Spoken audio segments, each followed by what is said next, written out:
Aha! Ich habe Sie erwischt.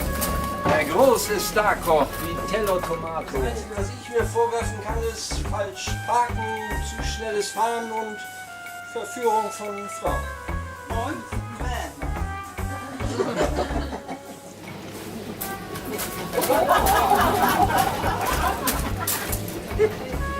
Vorstellen? Gabriela Schneider.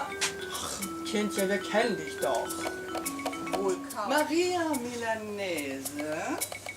Die äußerst charmante Maria Milanese ist auf das Geheimnis seines Erfolges gestoßen.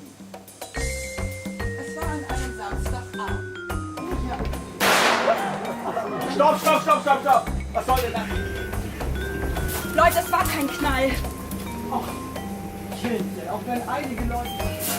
Navashankar Hari Shava ist tot. Im echten Leben. Jetzt müssen wir neue Pilze sorgen.